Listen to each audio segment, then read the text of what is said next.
see myself first, right? Every time. Things haven't changed. Every time you have to see yourself. All right. Welcome back, everybody. We are here as always. Chris is here, my lovely wife Karen, and a special guest tonight, Tony Marquica. So I'm actually super honored tonight because I got two of my SWAT boys in the house tonight, and Tony and I, we go way back to the beginning. 2002, brother. 2002. We basically started at the same time, made SWAT at the same time. We just kind of grew up doing the same thing. I even broke my hat out of storage, man. This is the hat we got when we made SWAT. When we first made you SWAT. Still got yours? No, mine's wore out. This thing's pretty nasty, but I wanted to wear it for Tony tonight. Thanks, bro. It looks good on you. It does look good. You still got it. I still got it, man. I'm old, beat up, raggedy, but I still got it. So before we kick this off, we'll get to our announcements. Obviously, we're brought to you tonight by the Dirty Ore. And Chris came here and brought us a tonight's treat. I'm going to let him tell you about it real quick before we dive into it. Right on, guys. This one, if you were listening last week, we did the Sublime, which was the big blonde ale with the key lime and lychee. This is the same base beer, but the new fruits are raspberry and coconut. So this one's a little bit more fruit forward, a little bit more flavorful, but it's great for a summer day. It's really bright and very refreshing. That's good. It is refreshing. You're refreshing. Thank you very much, sir. I'll break it up for you. There you go. No, it's awesome. Hey, if you don't know the address to the Dirty Ore, Chris, where can we find you at? 329 King Street. 329 King Street, right on 520 heading east, right before you get to the river. Beautiful little store. Hey, show up. It's changing right now rapidly. I think you got the back is all done. Is that correct? Yes, sir. We have the new AstroTurf, and we have the new shade structure that's up, and they fixed the leaks and everything. So every day lights are up. Yep. Every day there's a new place there to the food trucks that are incredible. So you can stop by, have a nice drink, great atmosphere, and get fed. If you haven't stopped by, please do. They are huge supporters of us. We couldn't do it without them. We're very grateful that you're there. Mm-hmm. Best little ore house in Cocoa, right just one block south of Peachtree. Come on, guys. Y'all know where that's at. Big ore on the side of the building. You can't miss it. You can't miss it. You can't miss it. Yeah, I know where it's at. Chris, thank you so much. We really appreciate what you do for us. Oh, our pleasure. We appreciate everything you do for us. And that's the Big Sexy. And I was going to say, did you say the name of this? Yeah, I mean, that's a pretty big. The Big Sexy. That's a big name. That's I a mean, good name. Your guns tonight, you holding that can, you make it look small. Does it look good? Perfect. All right, perfect. Yeah, Just a regular size can, right? That's the new spokesperson for the Dirty Ore right there, Tony Marquica. Big Sexy. I love it. Who had the nickname Big Sexy? Ooh. Come on, Tony. Who's that? I can't remember. I'll think about it. Karen, I'm not sure it's your turn. It's my turn. I just figured before she cuts us off. Tell them where we're going and what we're doing. What's coming up next? So Saturday, we've been talking about this for a couple weeks, but this Saturday, we have the MFC poker run going on. We are really excited, and the Dirty Ore is actually the first stop along the route. So it's not just motorcycles, cars are welcome, and it's going to be a great time. So it's going to be at the Azan Shrine Center down in Melbourne. First car out, I think is 10:30. And then the last bike in is 2:30. We're going to have a great time. So please come out. All proceeds are going to be donated to Survive First. So the more people that come, the more people that join in. We have great raffles. There's a live auction. The better off we're going to be, the more first responders we can support. So please come on out. We hope to see you all. Absolutely. She say waffles? Waffles. There's going to be waffles there? Chicken and waffles. I love waffles. And Paul says hi. He's tuned in for us, Paul. We miss you. We love to have you back. We're excited for you to come back. Paul is part of the Dirty Ore group that continues to support us. Please come out and see this motorcycle run. Participate. Help us out, and share it with somebody. Let everybody know what we're doing, where we're at, where you can find us, and what's the next step, Karen? Next up, November 9th, there's a 5K that is being put on that we hope everybody comes out for. It is the 321 Represent 5K. Not all proceeds. There are 3 beneficiaries for this, but we are one of them. So we hope that everybody will come out and support us in that as well. That's going to be a great time. And then, of course, in January, we have our Run for Responders 5K that everybody needs to come out and support us because it is a great time. Hey, if you missed it last year, there were a lot of people. A lot of people signed up late. The medal, the namesake, all the things that you'll take away from that, just the opportunity to come and fellowship together, it was absolutely incredible. There were a lot of police cars that lit the path. It's right around dusk. Turns into a really great time. The Dirty Oars back there again, helping us take care of everybody. And maybe you could try. I don't know. They'll pop right back out with the Everyone's Hero. So if you have an opportunity, you definitely want to try that. Great opportunity. Lots of first responders, but you don't have to be a first responder to come and do that run. And it's cool. So like me, I don't like to sweat when I run. So I try to wait to work out to the end of the year. Yeah. Perfect. Yeah, I don't do it. I just sit there and watch them. But I noticed everybody else wants you at their events now too. So we were first. So I'm just Right. I was a little jealous that y'all did another event this weekend. So, But it turns out, Karen, I guess. I must be saying something wrong because Karen just tapped me under the table. She gave me a look like, "Don't be punking nobody out." Listen, this is my damn show. I'm gonna punk everybody out. Hey, as much as we want to support y'all, we just want to be a good neighbor and good That's for right. Cocoa. Like that, we just want to Listen. be involved in the community. We love you, Chris, but you only need to worry about the dudes with guns. And right now, there's 3 guns pointed at you under this table. As long as you just worry about us. You guys are great. And and speaking of that, so I just saw Joanne Siegel chimed in. If I said it right, I probably said it wrong. I'm sorry, Joanne. But I think she signed up. I saw her signed up for the race. So Hi, Joanne. and Zach Campbell, man, we love you, bro. You're a freaking hardworking, awesome firefighter. love you guys. We love you, man. Yeah. You're such a good dude. So, are we done with or no? She's not done. Go ahead. She just hit took me me big through one that. more time. We don't have She any has sucked more. in a deep breath. It's coming. We don't have any more events to talk about, but one of the very first things that we always discuss when we open up our show is where we are at with law enforcement suicides as of the day. So unfortunately, we don't have the numbers for fire. I wish we did, but for law enforcement, we are at 162 verified law enforcement suicides for the year 2019. That is just 4 shy of where we were at last year. So What would it end up being? 170, 167, I believe. maybe more. So yeah, And and I'm sure it's more. We don't have the firefighter ones just because we don't have the resource to get the accurate number, so we don't want to tell the wrong number. But I assure you, it's high. It's just as much as law enforcement. So one is too many, and that's all I have to say about that. Yeah, no, absolutely. And I told a guy guy out west this week, because when you look in the law enforcement and the firefighter industry, I have a bad habit of saying that. In the first responder world, they always use this term, stop the stigma. And the more I think about it, because it aggravates me, I think it's the dumbest saying out there. And just personally, and because I truly don't think cops care about the stigma anymore. I think it did at one time, but I don't think they do anymore. There's a few, but I mean, here it is. I was talking to Doug earlier. It's all in the namesake. You can say stop the stigma, but it's survive first. You got to survive first, and that's why we're here. So, last time we took just a little quick 3-second break, just to remember those people, our brothers and sisters that have fallen, that are no longer with us. So if you wouldn't mind, just take a quick moment of silence. I'll keep the time, and just think about somebody that, and how we can change that for somebody.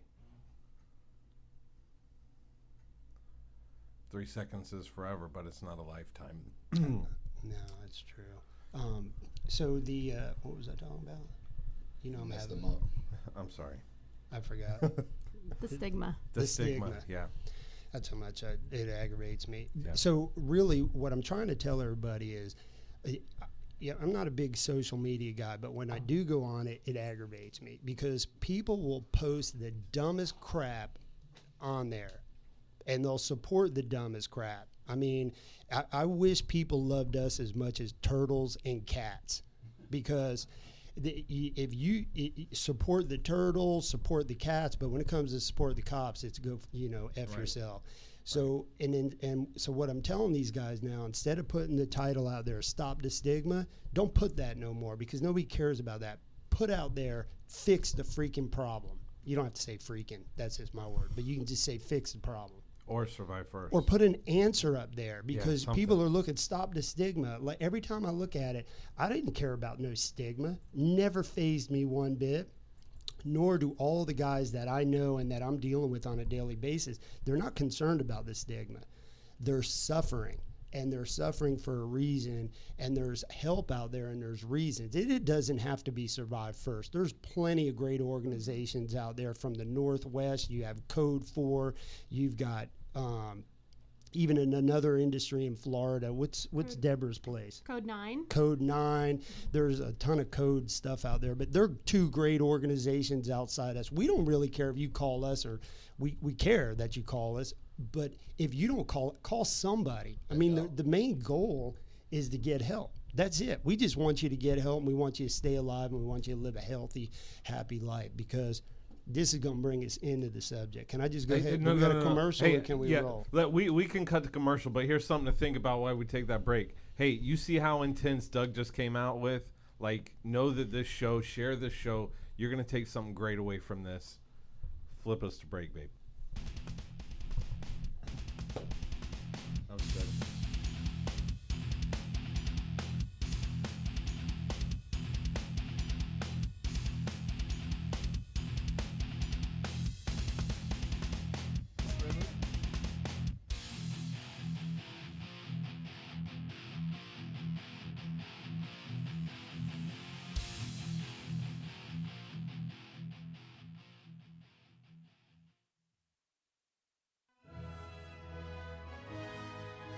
Hello, America. We are Ruthless Politics, Vladimir Putin's favorite podcast.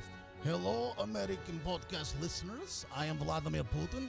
I like this podcast. I like this guy Trees. Kid Groening, not so much. Tune in every Tuesday for Ruthless Politics podcast, live from Moscow. Just kidding, folks. Live from the Space Coast Podcast Studios in sunny Florida. No, but for real, every Tuesday, check it out, and you could see it on the YouTube, the Facebook, and the Twitter and Instagram. Hey, I'm Vinny with the all-new Vinny Marino podcast. I want you to join me every other Monday as we tackle all the craziest headlines from around Florida and truly explore and uncover what's missing. Also, we will invite the exciting guests from our community who have seen it all and aren't afraid to spill the beans about it. And finally, we can't forget about Vinny's top 3 rants and raves about traffic, restaurants, and events. Join us on Facebook as we go live and bring you behind the scenes of each show and let you be a part of it. The Vinny Marino Podcast, all Space Coast, super raw and unedited, straight to your dome all the time, live from the Space Coast Podcast Studios. Listen everywhere you find podcasts.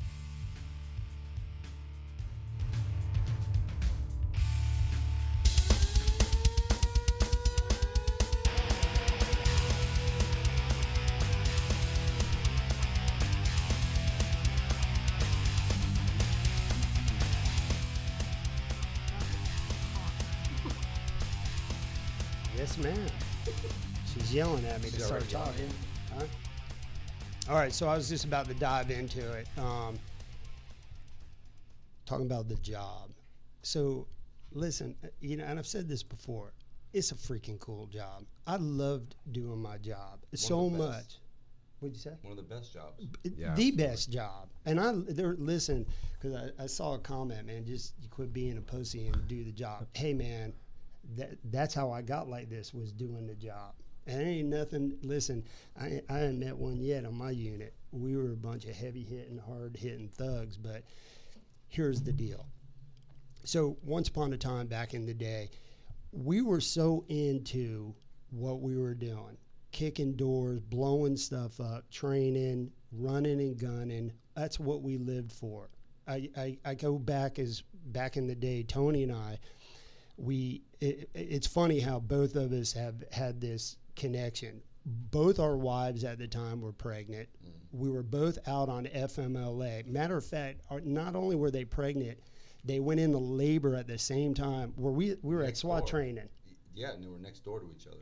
Yeah, and so Tony and I are at SWAT training. We both have to leave SWAT training, lights and sirens. Mine was in a critical situation. Yes, we run he takes off, I take off, get to the hospital, and Tony's wife is in the next room. We're looking at each other across from the hallway. It was kind of a funny moment. But even after that, we were out on FMLA and we had a SWAT call out. So we weren't allowed to participate in the SWAT call out. So what does Tony and I do? We hide across the street. Because we're just like, hey, if it goes down, we're just grabbing our guns and we're going. Game time. At that time, we were 8 up at that time. Yeah, we got older and we were like, oh, screw that. I ain't going, man. That's right. We got out of that phase pretty quickly, but we were 8 up back then. But that's what I was saying. That's part of the job. That's how much you want to be there. Yeah. You want to be there and go help somebody. Absolutely. We were always 45, an hour early, 30 minutes, whatever, for our briefings, laughing, carrying on, picking on each other, doing things like that. And somewhere along the line for me, I mean, it's not always the job. I just got done teaching that in Virginia. It's not always the job. The job is definitely impactful, but it could also be personal issues, at your home, with your family, that could be a catalyst to making you, hey brother, that's my brother finally on there. I ain't seen him in a while. So, that could be the buildup, and then something radical happens at work, and what do you know? I had a great career. We did some super ugly stuff, and I've been, and all of us here at this table have been exposed to some really nasty and ugly stuff. But, it was a totality of things that happened to me, from injuries to just tragic things I saw, things I've done. But somewhere along the line, something fell apart. Something fell apart internally in me, and that's what brings Tony and that's what brings this subject matter to the table. Is what do you do when your friend is suicidal and your partner? So it was really difficult at the time. Not so. I mean, I was going through my thing. I can't speak for these guys, but I could only imagine, because not only was I their brother on that team, I was their friend, I was their coworker, and the same goes for the chief. We were family. We still are family. We still are. And really most of the time, I don't know if you catch this, but Karen is around enough, and Chris, I always bring up Tony and his wife, or I'll say the Marquikas and the Cantaloupes, because when I hit the bottom of the barrel, not only did they sacrifice their families to make sure that I was taken care of, like I tell people all the time, Tony drove me to a hospital. Where'd we go? Hattiesburg. Where Mississippi. Is that? Hattiesburg, Mississippi. He remembers. Yeah. I just. That was a long conversation. How do you I just don't remember. I was a little bit out of my mind if you don't. Yeah. If you You remember. wanted to drive, and I was like, hell no, you ain't driving nothing. Tony drives me straight to Mississippi. It was freaking long. Like 30. Anybody who knows me knows I don't drive more than 5 minutes before I start crawling out of my skin. So, you have something to say? Well, just to. I hear her over there. She sucks she's in there. I love it. Just to and I'm about to let this Latin go out. Just to paint the picture a little bit more, you really were in a bad spot for 3 days prior to that. You had pretty much been locked up, not in jail, but I mean, I was locked up in a cuckoo house. So you were so angry Yeah, And I was you need to pretty talk angry. about that too, because people need to hear that. And About the angry. when you about the place where you were going to, because when we first started, when this happened, not only did it hit us, and we were like, all right, well, what do we do?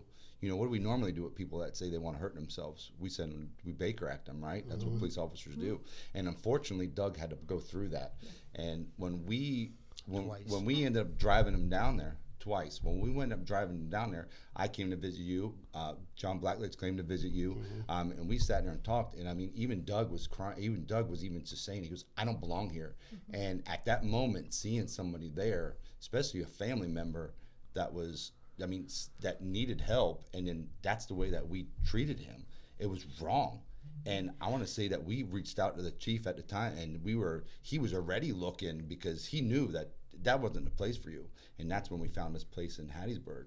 Well, and what I can say to that is we had been dating for maybe 4 months, and I know from the few phone calls, he was so angry. Angry at the world. He's angry at everything. Angry at me. Angry at you. Angry at me. Yeah, angry at you. Angry I was angry at at Oscar, everybody. and just so angry that he was there and couldn't see I was past mad at that you, at Chris. that time. So I think it was important that we brought that up. No, it was very I'm important. the only one he wasn't So mad at. let me touch on that since Tony brought it up. So angry. So here I am. My life is falling apart. My personal life had fallen apart. My marriage had failed. Then I went to a crappy girlfriend. Not you, babe. It was the one before you. We won't mention her name. And my life revolved around triathlon and surfing and running, and I had that robbed from me from getting injured at work. So all these things were, and I was mad. And so here I am. I'm heartbroken. I'm distraught. I'm at the bottom of my barrel. And then I get locked up, handcuffed, put in a patrol car, in the back of a patrol car, and they take me to a freaking mental hospital, and they stick me in there with a bunch of dirt bags that I put in there weeks prior, arresting them, and drug dealers and drug addicts and Prostitutes. prostitutes. There was one there that day. I remember, because you made a point to say that, and I was like, "You gotta be shitting me!" And when I looked over there, and that's when I was like, "Holy shit!" It was this is not- what's her name? But And don't misconstrue that. They're not saying that they're too good for any of this treatment, for any of that. What they're saying, that it wasn't the right type of treatment. And so, if you're not a LEO, or if you're not a first responder and you're listening, and you're like, "Oh man, these guys are talking crap." It's not talking crap. There's a place for everybody.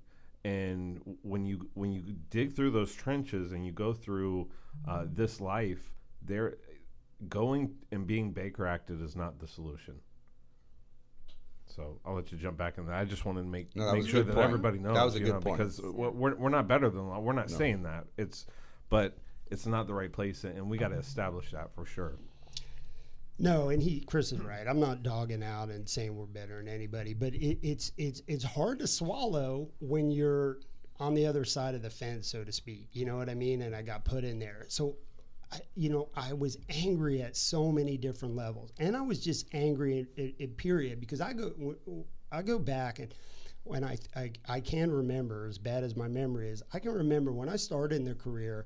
I'm a Cocoa Beach surfer. It was surfing, and everything was fun and cool and fun. And then as the trauma incurs in your life, and of course, and you're growing up, and and you have kids, and all these things impact your life. Things change. I get that, but I wasn't that guy no more. And then I remember, I'd walk down the hallway, and Tony's such a loving friend. It's always like, "Hey man, you okay?"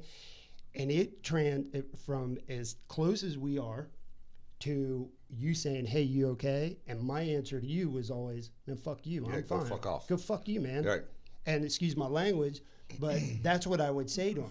That's not the way I talk to him. That's not the way I feel about him. No.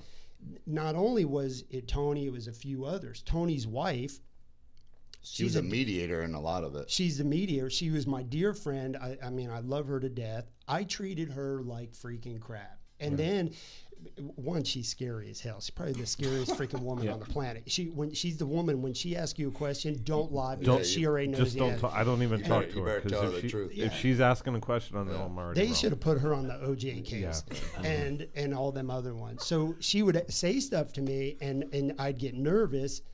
I was delirious. I didn't have my act together. So, of course, I would lie to her. And I impacted our relationship horribly because of that.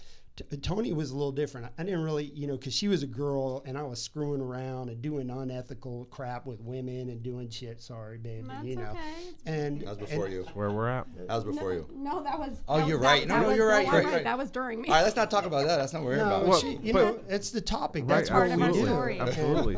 This is how we got there, and Yeah. it's I'm being a- honest. That's how we get over it. Good. And that's just the way it was. And she would call me out on my shit, and it would make me mad. And so all those things are leading factors on what happens. And then so I'm gonna turn this over to you guys here in a minute because this is your thing. That's just a small part of the nutshell of where I was at. And I got to a point where I didn't want to be around everybody. I didn't want to be around anybody. I didn't like anybody. And then also, when you're stressed out at that level, you're also depressed, and depression will manifest like a monster. So I always thought everybody hated me, everybody was mean to me, and then the guys would tease me like normal stuff. Yeah, I'm sure Normal cop normal razzing, cop right. stuff. We'd be in our SWAT brief and the shit we've been doing for 10 years or more at the time, which was a normal thing. I couldn't handle it no more, and I would lose my mind. I would be screaming at people and cussing and carrying on and hating people, and ultimately it got to a point, and at no time was it anybody's fault. You know what I mean? At no time. But I got to a point where I just had enough. I just did not want to be here no more, and I just put a gun to my head and pulled the trigger. Right? Hey, we're gonna take a quick break. That's the marinate on that. Tell someone to tune in. We'll be right back. Look what Brandon wrote up there.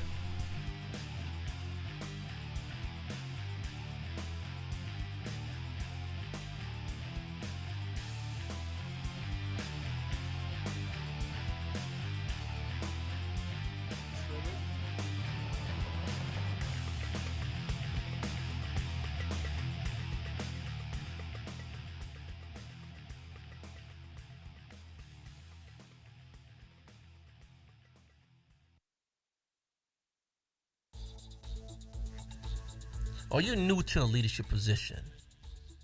Are you finding it hard to deal with certain personalities in the workplace? Maybe you're trying to reshape your organizational culture to increase your retention, your readiness, as well as your performance of your individuals on your team. Hi, I'm Stefan Williams with Highbull Leadership and Development Training.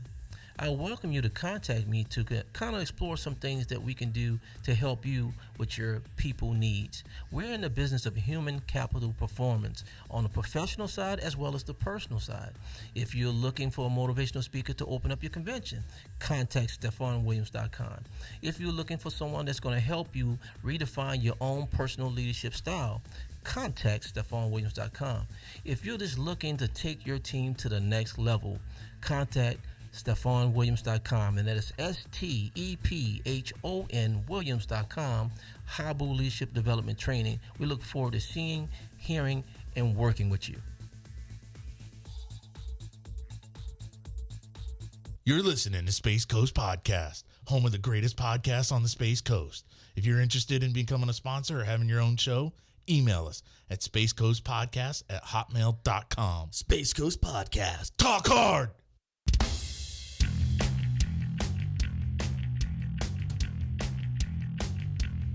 We good? All right, so during the commercial break, we're sitting there cracking up. Two things. My brother's punking me out because I was a crazy kid. Yeah, I've been crazy my whole life. And people who know me, when they read that thing, they're going to crack up because everybody knows how I like to pull knives out and cut people. But I never officially stabbed him. I might have chased him a couple times, but I didn't fight much with my brother. We had a great relationship. We still do. Thank God for that. And then Branda. She said, I wish I was there to add my 2 cents. You're not here for a reason. because I know better to bring you here and let you chew my ass on my show on national broadcast. You can chew me out later. But I do love you, Branda.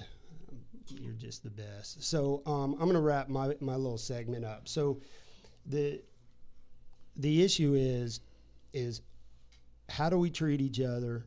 What puts us in that position? How do we deal with it? I can, obviously you got a short stint of what I did and what transpired. I mean, and what I did to these guys. So now I want Chris and Karen and Tony to finish up and give their side of it, and somewhat maybe we can get this message out of what to do when your friend and your partner, because it's a crappy situation to be in, because you're trying to protect them. Do you get them in trouble? And this is one of the impacts that law enforcement has of one of the things we deal with. And that might come into that category of stigma, as much as I can't stand that word. But anyway, that's my 2 cents on it, and I'm going to sit back and let these guys go at it. So right before the break, Doug said, and I put a gun to my head and I pulled the trigger. Like, that's insane. So I'm gonna shoot it over to Tony and help us to understand what's happening in the background that Doug isn't seeing. How do you make the decision to load him into a vehicle and drive with him all the way up? Who makes those decisions? How do you decide that you're going to do that? And then what does it take to get in the car and actually make that trip? And then what did you see when you get there? That's a lot. So we'll break it down one by one. But this is Tony Marquica, and just overall great guy. Well, thank you. Let me cut in, Tony, real quick. So, Brandon, I'm not sure what you're talking about with JT. I'm curious if you want to put it up there or text it to me, and my son's on there. Hey, Tanner. So I want to add one thing, because, Karen, you said we didn't highlight anybody today. I do want to highlight one person. Manny Fernandez. He's a sergeant for Cocoa Beach. So he was a young officer at the time, and he got subjected to my crazy ass in the middle of the street, and I showed my stuff and ended up I was not very nice to the chief of Cocoa Beach, now Scott, and the former chief, and they were doing their best with the situation they had, but obviously I was not in a good place. But anyway, Manny put himself in a bad situation. We got to about and rightfully so, they handcuffed me because I was ready to fight. He pulled over in Pine on and I hope I don't get him in trouble. I think he did get in trouble, if I remember correctly. And he pulled over by Patrick, and he took me out of the back of the car and put me in the front of the car and handcuffed me, because he was like a brother. He treated me like a brother. He knew I needed help. He knew that was not the way it should have been done. And I even remember we pulled up to the place in Melbourne, and there was a Melbourne female cop there, and she freaking was mad. Why isn't he in handcuffs? And he, blah, blah, blah. And he was like, do you know who this guy is? And cut it out. And so to this day, I have never forgotten. And I needed that at that time, So that's a highlight right there. That guy is a true brother. He's a freaking phenomenal sergeant. He's doing wonderful things in Cocoa Beach. All the kids love him. He's been at the school. I actually reached out to him today because I wanted to ask him if I could talk about him today on the show, but he was in class. So anyway, there's a highlight for today. You get the opportunity and you know him, reach out to him, tell him how awesome he is. And for me, So I'm done. And for those of you who don't know, Branda, Tony's wife, is the officer that we highlighted last week. So doing amazing things as well. That's what she's coming home to. Look how handsome he is. No, stop. All right, so can I rant about my style? Because I might even have to stand up for this shit. I love it. I mean, it gets intense. Hey, y'all better call somebody, text somebody. It's about to get emotional. You better hold on. So a little bit about Doug and I. Doug told you we started around the same time. So what? This is good. Mm-hmm. So when we started, he around the same time in 2002. See, now I'm getting a little nervous because this big thing is in my face now. Oh, dude, I got Big Bird's dick in my face every week. It's a little different now that it's on me now. But when we were going through it, Brandon played a big role in that because we did everything together. We did Christmas parties together. We did Halloween parties together. I remember dressing up, coming to your house with the kids, and we were doing costume parties there. And then it started going downhill. I started seeing a change in Doug, and Brandon started noticing it as well. And that's when all the Speak to that real quick. What does the change look like? What are the little subtle signs? Oh, you could see the hatred. You could see the hatred and the negativity that he would just put out all over. I mean, and we were trying to talk to him at first. You try to sit here and say, Doug, that's not the right thing to do. Doug, don't do that.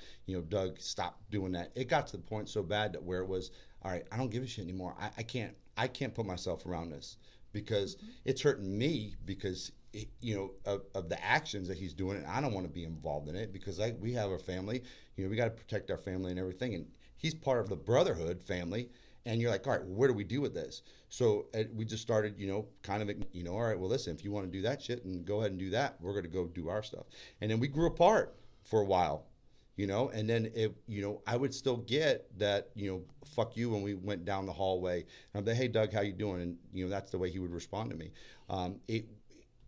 Just total hatred towards me. And he would talk to Branda, but he wouldn't talk to me. And I remember having pillow talk with Branda about, Doug feels this way, Doug feels that way, and the anger that he just put out was just so, nobody wanted to be around it. That's why everybody started pulling themselves away from him.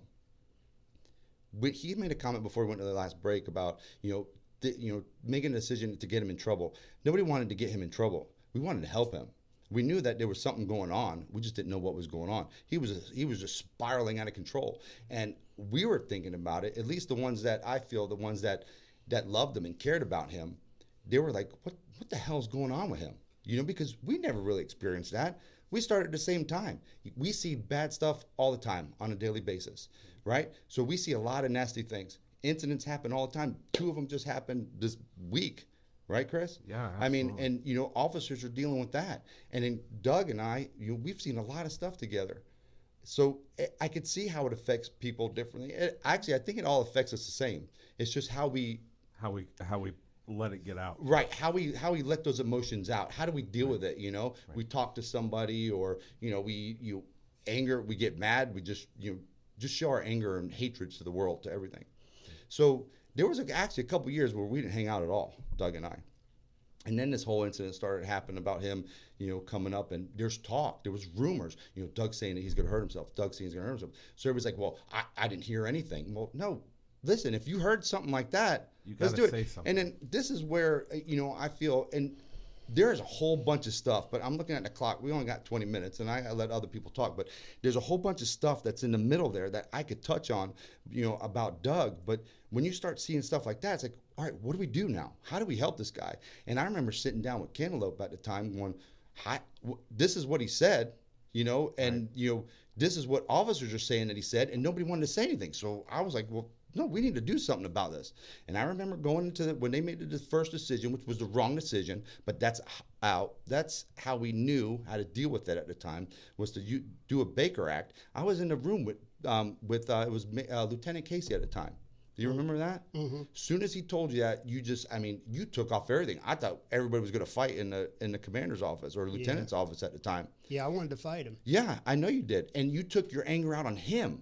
And all he was just a messenger. Yeah, I know. You know what I'm saying? Mm-hmm. And he was just trying to help. At the time, what we thought that was the right way to do it.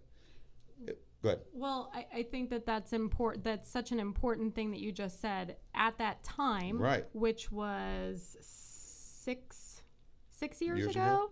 At that time, mm-hmm. that's the only way you knew how to deal with it. And right. 6 years ago, this was just becoming right. a topic. Hadn't really become a topic. We didn't have all these wonderful organizations back then. And one of the other things that I wanted to say was going back to what our topic was last week. Who are you loyal to? I've heard some discussion really about loyalty, but we also touched last week on when you have a first responder that is in crisis, mm-hmm. they think that nobody is loyal to them. And right. and that basically is what you were saying. Exactly. Is that you felt like everybody was against you, everybody hated you. You guys felt like we don't know what to do. This Why is the first time we acting don't this have an way? answer. Right. Right. Yeah, we didn't have an answer. Nobody knew. So it was like, all right, we have to do something now to figure this out, to buy us some time. And that's what was the resolution, to buy us some time, was to send them down to, down south for a couple of days. And yes, it was a wrong thing, but you want to talk about, it doesn't only affect him, it affects everybody. I had to, by that time that he was gone, I sat down, we talked to Cantaloupe at the time, and he was like, listen, we found this place in Hattiesburg, Mississippi. We just got to figure out how to fly him there if you do this. I said, no. I said, I'll drive him there. I said, give me a car. We'll drive him there. We don't even have to worry about it. Just put me up in a hotel for a couple of days till you went through your therapy. And I sat in a hotel room every day by myself. I remember I saw a movie by myself while he was going to therapy. 5 days.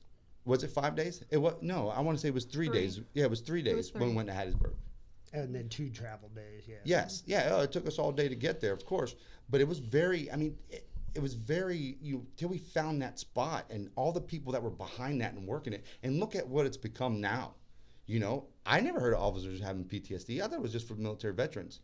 Right. You know what I'm saying? Right. Well, and from my side, I remember leading up to that. This was my first experience with a first responder. Absolutely, Nobody in my family is a first responder. I didn't have any friends who were cops or firefighters. Right. So this was all kind of new to me. And I remember Doug cutting himself and showing me. And I remember telling him, you have to stop. But even I didn't know what to do back then. Right. Thank God now there are so many resources and that so many people are talking about this, because at the very least we're having good conversation so that we can kind of process through what the best way to handle something is. And even then it's hard. Well, right. But now that we know, and, unfortunately, Doug helped us with all this stuff. There's stuff, there's places, there's treatment centers that help not only just military veterans, to help law enforcement, with this type of, mental illness, is that, we could call it that, right? You can call it that. So, thanks to him, it opened my eyes on everything. And I think it's making me a better supervisor because it's given me a lot more to look at, in my other officers, the officers at the police department, part of our team, in our family, our Blue Line family. And I knew the wrong reaction was to leave him alone for the couple of years, because I knew it bothered him, because he would tell Brenda on a daily when he was upstairs going, I don't understand why Tony don't, want to fucking hang out, want to do this, want to do that. And it wasn't that, it was because I don't want to do all that crazy shit. Right. You know what I'm saying? Right. And it was stuff that I cared for the guy. I still love the guy to death through all of it. And then when they said, hey, can we do, what can we do? I was like, no. And Brandon had my back. She goes, I'll go to drive him up there and get him that treatment. And that was I'll tell you something. We talked from the moment that we left out of his driveway to the time we got in the driveway there, and he was resistant the whole way. You want to talk about somebody that was responsible for not only, somebody that he cares about, his best friend, but the whole way up there was 10 to 12 hours, right? And I didn't know what he was going to do. So I was trying to keep him positive, and he would just revert to anger constantly. I don't want to fucking do this. This is bullshit. Everything was, BS. But, we just kept trying to change the subject, try to keep on. And, that was pretty hard for 14 hours to try to talk. For 14 hours, For 6 minutes we can talk and then we take a break. Right. Well, right. Right. And I'm sure Brandon will tell you, if something gets long-winded, I'm like, oh, God, this is too long. I can't be taking this anymore. I don't want to talk anymore. But for 14 hours, I had to entertain Doug and try to keep him happy, keep him fed. And somebody that's picky, too, I don't eat fucking vegetables. We had to go find special places to go eat. This was ridiculous. If I would have known, I should have known. I should have planned a whole itinerary where we're going to stop, what we're going to do, to get him to this place safe. Listen, you did something. You did something right, because that's when he tried his very first chicken and waffles. And And I'll never forget. He called me from Mississippi and was like, "I just had the best thing to eat." Yeah, we were at it was at what was that restaurant? It was Cheddar's. Yes, I remember that. I We love went there that. a couple weeks ago. Yes, I remember that. I'm hungry now. And really, from there, so we can kind of. Jesse, we'll probably just skip the commercial break if you're okay with that. Yeah. From there, because I kind of want to tell the whole story because there is so much more. From there, y'all came home, and he had one day. I remember we all got together. He had one day, and then you guys had to take him down to Palm Beach for 6 weeks of inpatient treatment. Right. And, you know, we've talked before about how that kept you from wanting to put a gun to your head and pulling the trigger again, but it did not treat the trauma. No. So when he came home, there was almost like this honeymoon phase, but he still wasn't really Happy. fixed. No, because he was sharing a room with 3 other people, I think at the time it was. Because I remember going down to visit you down there. Yeah. And you were like, man, they got to shuttle us in this bus everywhere. They take us to the gym. They take us here. And you were stuck with these 3 people in the same room. Yeah. And you want to talk about somebody that just wants to be alone, you know, has all these issues going on. And now he's got to listen to 3 other people stuck. And the room wasn't very big. It was a small efficiency. Nah, it was a crap hole. That's Right. why I'm so adamant about providing proper treatment to Right. first responders, because I was in a dump, and my roommates, they ended up becoming my buddies, you know what I mean? But it was nasty, yeah. But you fought it all the way. Every therapy session. I remember you telling me all this stuff. Don't you remember what I did the dude when we got there? Yeah, at every therapy session, all that. When we went the Hattiesburg thing, as soon as we sat down with the counselor, I mean, it was just a straight up argument right off the bat. And I'm like, dude, can you just shut up for a minute? I mean, it got heated a little bit, and where I was getting aggravated, because I'm like, we just were in a car for 14 hours. You're going to listen to this dude. You know, we're going to try to get you some help here. I just invested my life into you. Well, so I mean, yeah, but it's a good investment to Absolutely. do, because Right, I right, care right. about the bastard. You know, Right. I want to kill him, but I care about him. You know, right. But I think that this is such an important discussion amongst all of us, because as the caretakers, if you will, as the people who love the person who is going through something very difficult, it's very, very difficult for us as well. And so you have to arm yourself with knowledge. You have to be educated. You have to take care of yourself as well. right? Because if you can't do that, you can't take care of your buddy. You can't take care of your spouse. Right. So there's so much that wraps into it. And then, you know, after that whole thing, Doug came home, and like we said, he was all right for a few months, and he went back to work, and everybody at work saw this different Doug. It's funny you say that, because I went to Caleb again. I'm going, dude, he's spinning again. There's something going on. Well, and really, look what happened. He had a terrible relapse. He wasn't putting a gun to his head Right. and pulling the trigger, but he was doing other things that were extremely self-destructive. Right. Self-destructive for himself, self-destructive for our family. Right. But I have to say, I think that you may have seen some things, but as a whole, many people missed that. Of course. And that's what we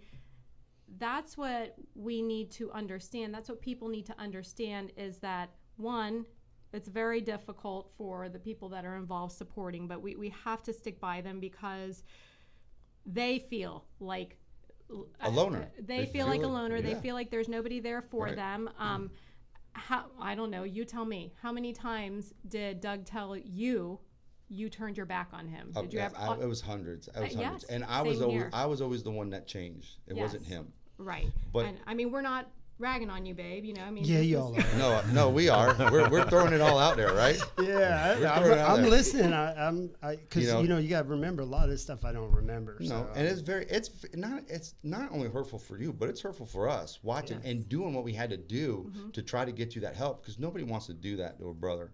You know what I'm saying? Right. Yeah. Nobody wants to do that to a brother.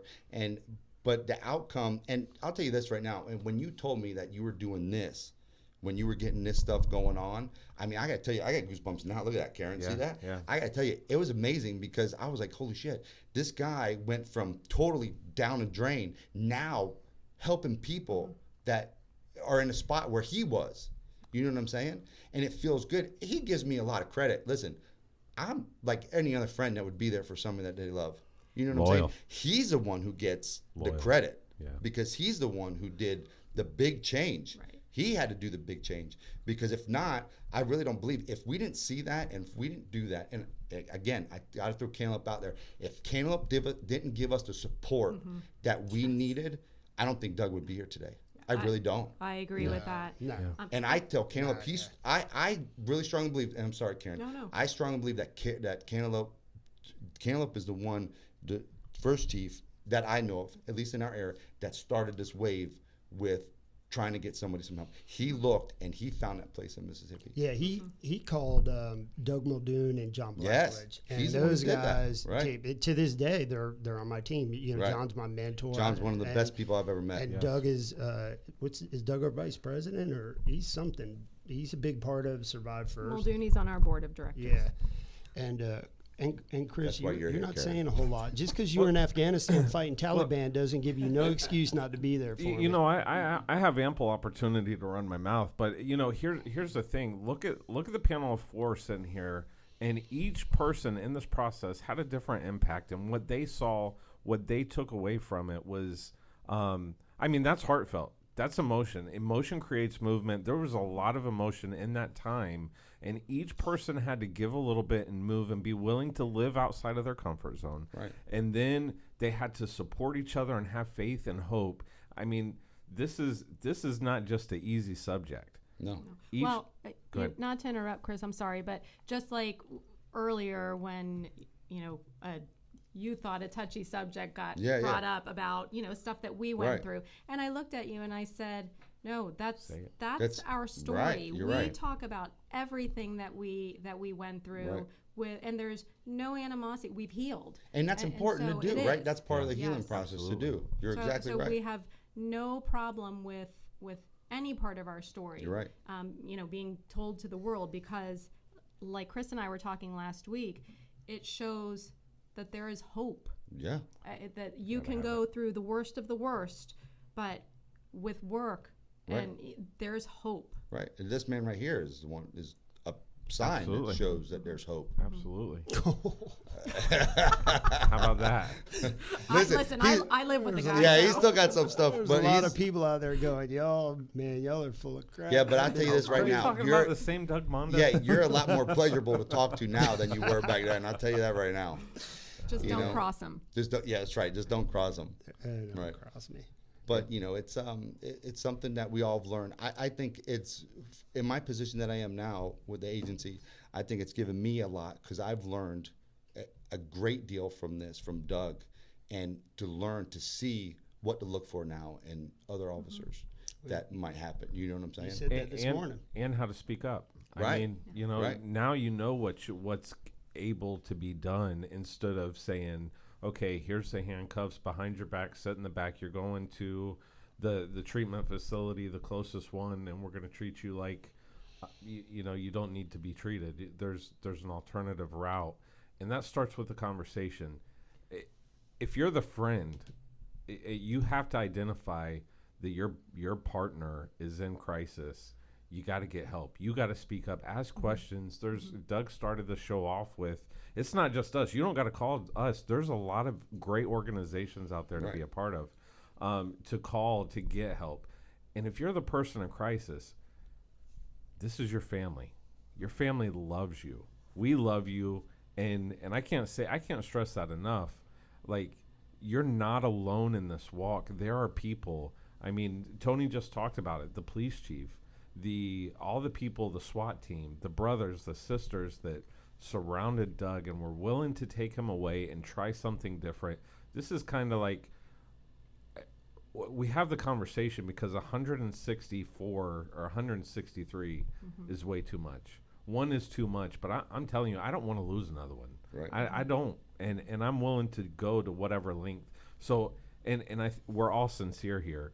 If you need to call us. We are available to you. Well, and just going back to Mike Cantaloupe, we all say how much we appreciate the chief for everything that he did, and how For the he was support. for the support. Right. Absolutely, Because back that then decision could have been totally different. that decision Well, could it have was the first time.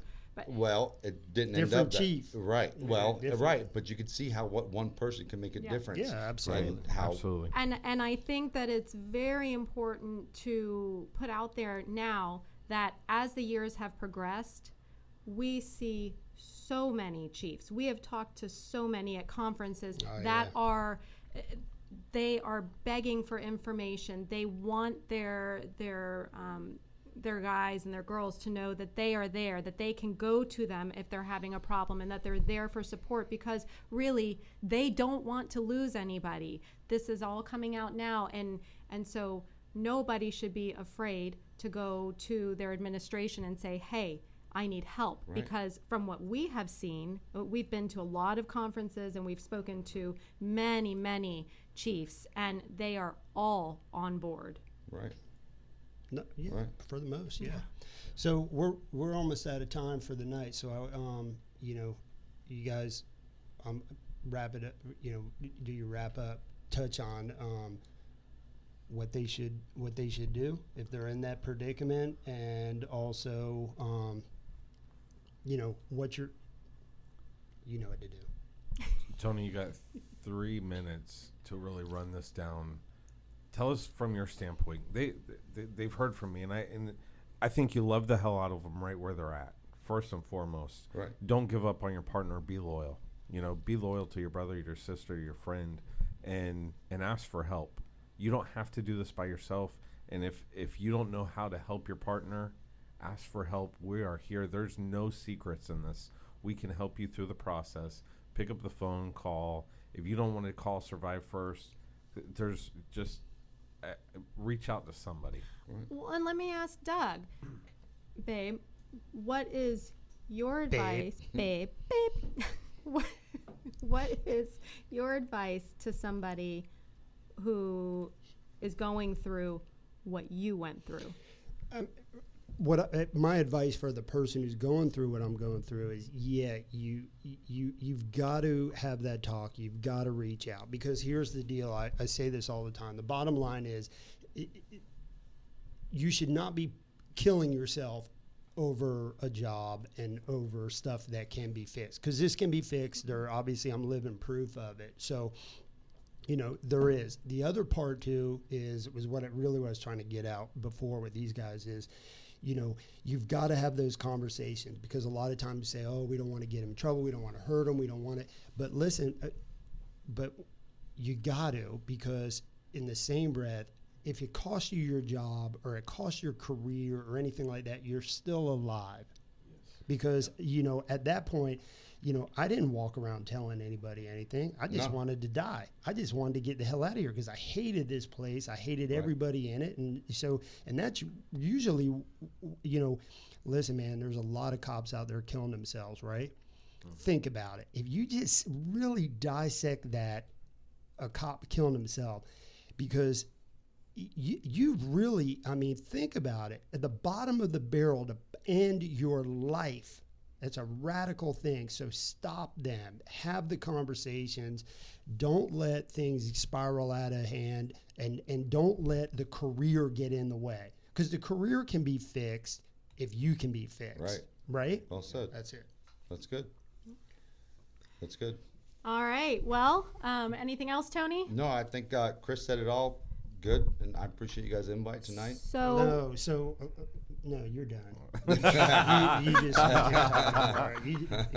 You can't talk no more. First and foremost, thanks for tuning in. Please share this. Please like it. Tell someone else about it. Tune in next time. We'll be back next Monday, correct? And I think so. I won't be here. Right. I'll be in Boston next week.